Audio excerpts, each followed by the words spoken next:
કોલેજમાં રેગિંગની ઘટના સામે આવી છે। નવા વિદ્યાર્થીઓ પાસે સિનિયર્સે ઇન્ટ્રો કરાવ્યો હતો।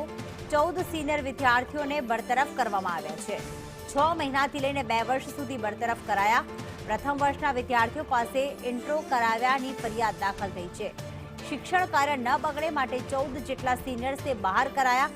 બીજા વર્ષના વિદ્યાર્થીઓ 6 મહિના માટે બરતરફ, જ્યારે ત્રીજા વર્ષના વિદ્યાર્થીઓને 2 વર્ષ માટે બરતરફ કરવામાં આવ્યા છે।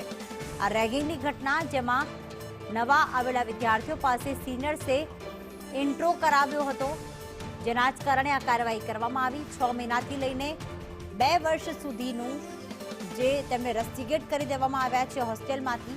પ્રથમ વર્ષના જે વિદ્યાર્થીઓ છે તેમને હોસ્ટેલમાં વારાફરતી ઇન્ટ્રો કરાવ્યાની ફરિયાદ થઈ હતી।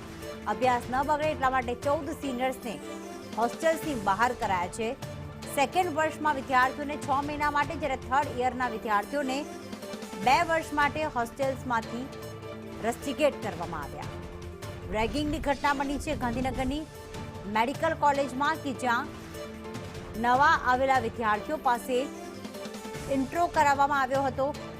વારંવાર એક બાદ એક રૂમમાં બોલાવીને, એટલે કે જે નવા વિદ્યાર્થીઓ છે તેમને પોતાનું ઇન્ટ્રોડક્શન આપ્યો, પરંતુ એ રીતે તેમની હેરાનગતિ કરવામાં આવી કે તમામ વિદ્યાર્થીઓને કહેવામાં આવ્યું કે મારા રૂમમાં આવવાનું છે, તમારું ઇન્ટ્રોડક્શન આપવાનું છે, ત્યારબાદ બીજા વિદ્યાર્થીને, ત્યારબાદ ત્રીજા વિદ્યાર્થીને, એમ કરીને અલગ અલગ સિનિયર જે વિદ્યાર્થીઓ હતા તેમના દ્વારા તેમનો ઇન્ટ્રો કરીને અને તેમનું રેગિંગ કરવામાં આવ્યું હતું।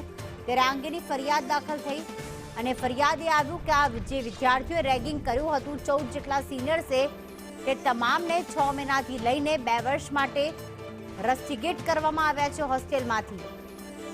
અન્યનું ભણતર ન બગડે તે માટે આ પગલું લેવામાં આવ્યું છે। આપણે જાણીએ છીએ કે અલગ અલગ યુનિવર્સિટી, હોસ્ટેલ્સ, કોલેજમાં રેગિંગની ઘટના સામાન્ય થઈ જતી હોય છે, પરંતુ આ રેગિંગના કારણે જે નવા આવેલા વિદ્યાર્થીઓ હોય છે તેમનો આત્મવિશ્વાસ ડગમગાવતું હોય છે, કારણ કે સિનિયર્સે તેમને માર્ગદર્શન આપતા હોય છે। સિનિયર્સને જોઈને તે એક હૂંફ હોતી હોય છે એમને તેને કે તેમને જે તેમના સિનિયર્સ તેમનું માર્ગદર્શન મળી રહેશે, પરંતુ જ્યારે સિનિયર્સ આ પ્રકારનું રેગિંગ કરે ત્યારે તેમનું મનોબળ તૂટી જતું હોય છે। ત્યારે રેગિંગ એ ગેરકાયદેસર છે, ગેરપ્રવૃત્તિ છે।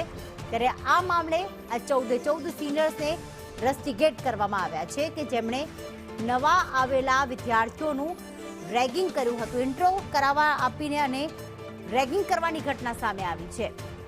ત્યારે વિદ્યાર્થીઓનું, અન્ય વિદ્યાર્થીઓનું ભવિષ્ય ન બગડે, ભણતર ન બગડે તે માટે તેમને રસ્ટિકેટ કરવામાં આવ્યા છે। વારાફરતી તેઓ નવા વિદ્યાર્થીઓને પોતાના રૂમમાં બોલાવીને અને ઇન્ટ્રો આપવા માટે કહેતા હતા અને આ રીતે તેમનું રેગિંગ કરવામાં આવ્યું છે। તો પ્રથમ વર્ષના વિદ્યાર્થીઓનું પરિચયના નામે રેગિંગ કરવામાં આવ્યું। તેમને કહેવાય માત્ર ઇન્ટ્રો, પરંતુ અહીંયા પરિચયના નામે તેમનું રેગિંગ પણ કરવામાં આવ્યું છે। સુરતમાં